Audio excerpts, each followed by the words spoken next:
खबर वीरेंद्र जी माफी के साथ रोक रही हूँ। रायबरेली से बड़ी खबर है। राहुल गांधी जो हैं वो चुनाव जीत गए हैं।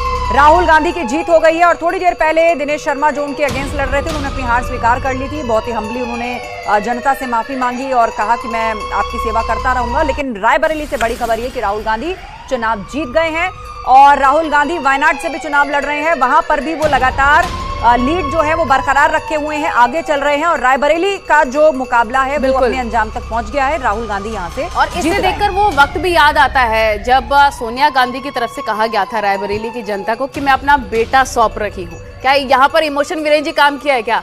देखिए, दो क्षेत्र ऐसे रहे हैं, मैं उस पर काफी ध्यान दिया था। हाँ। रायबरेली और अमेठी। रायबरेली ऐसा क्षेत्र है जहां पर अब तक लोकसभा के 20 चुनाव हुए हैं, 17 लोकसभा इसको छोड़ के 3 उपचुनाव, जिसमें 17 बार कांग्रेस पार्टी जीती है और 17 बार में 10 बार गांधी परिवार जीता है।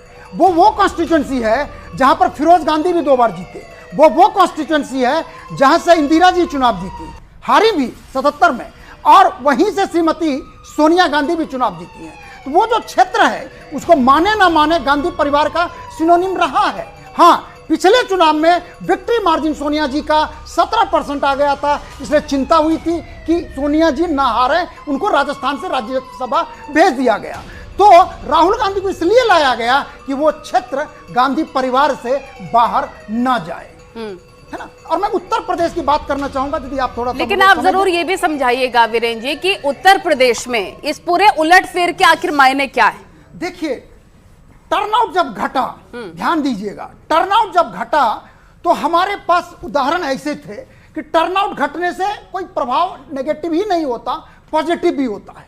अब तक मैं यही मान रहा था। हाँ। लेकिन उत्तर प्रदेश का चाहे बाकी जगह का देखिए, अब तक के ट्रेंड में बीजेपी को आधा % वोट का भी फायदा नहीं हो रहा है। यानी 37.7% 2019 में वोट मिला था, तकरीबन उतना ही वोट है। माने ये कि जो टर्नआउट था, इसका मतलब मुझे लग रहा है कि शायद बीजेपी का वोट नहीं आया।